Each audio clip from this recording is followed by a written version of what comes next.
அஸ்ஸலாமு அலைக்கும் வரஹ்மத்துல்லாஹி வபரகாத்துஹு. நாம் மனிதர்கள், மலக்குகள் அல்ல, பாவம் செய்யக்கூடியவர்கள். நாம் செய்யும் பாவத்துக்கு அல்லாஹ்விடம் ஒவ்வொரு நாளும் மன்னிப்பு தேடிக்கொண்டே இருக்க வேண்டும். அல்லாஹ் நிச்சயமாக எங்களுடைய பாவங்களை மன்னிப்பான். நாம் மனம் திருந்தி அல்லாஹ்விடம் நாம் செய்த தவறுகளை உணர்ந்து பிரார்த்தித்தால் நிச்சயமாக அல்லாஹ் மன்னிக்க போதுமானவன். இதைத்தான் அல்லாஹ் இவ்வாறு கூறுகின்றான்: தவறுக்காக மன்னிப்பு கோருவீராக. 47வது அத்தியாயம் 19வது வசனம்.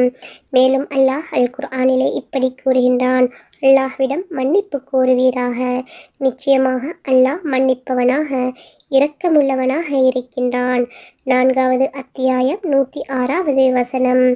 இன்னொரு வசனத்தில் அல்லாஹ் இவ்வாறு கூறுகின்றான்: உமது இறைவனை புகழ்ந்து தஸ்பீஹ் செய்வீராக, அவனிடம் மன்னிப்பு கோருவீராக. நிச்சயமாக அவன் மன்னிப்பு வழங்குபவனாக இருக்கின்றான். 110வது அத்தியாயம் 3வது வசனம்.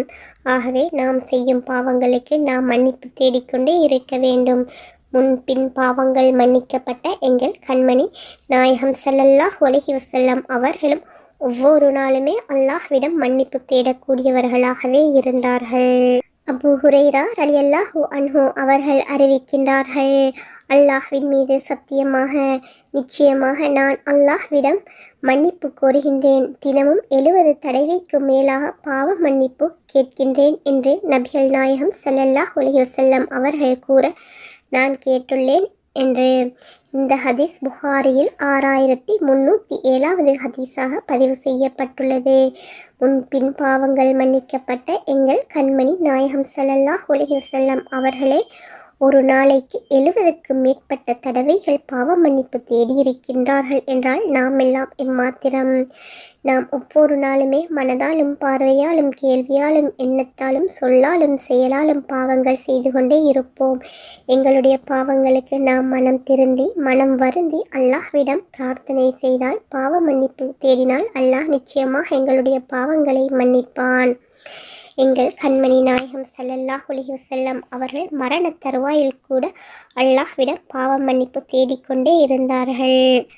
அன்னை ஆயிஷா ரலியல்லாஹு அன்ஹா அவர்கள் அறிவிக்கின்றார்கள்: நபிகள் நாயகம் ஸல்லல்லாஹு அலைஹி வஸல்லம் அவர்கள் மரண தருவாயில் சுபஹானல்லாஹி வபிஹம்திஹி அஸ்தக்ஃபிருல்லாஹ் வ அதூபு இலைஹி என்று அதிகம் கூறுபவர்களாக இருந்தார்கள்.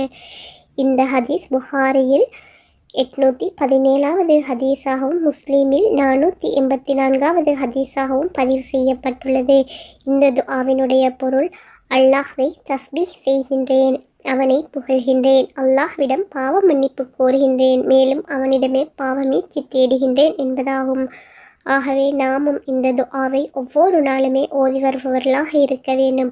அல்லாஹ்விடம் பாவ மன்னிப்பு தேடிக்கொண்டே இருக்க வேண்டும். நாம் பாவ மன்னிப்பு தேடுவதன் மூலம் அல்லாஹ் எங்களுடைய பாவங்களை மன்னிக்கின்றான், எங்களுடைய கஷ்ட நஷ்டங்களை நீக்கின்றான், துன்பங்களை நீக்குகின்றான், ஆபத்துக்களை விட்டு எங்களை பாதுகாக்கின்றான், எங்கள் வாழ்வில் பரக்கத்து செய்கின்றான். எனவே நாமும் ஒவ்வொரு நாளுமே பாவ மன்னிப்பு தேடிக்கொண்டே இருப்போம். அஸ்ஸலாமு அலைக்கும் வரஹ்மத்துல்லாஹி வபரகாத்துஹு.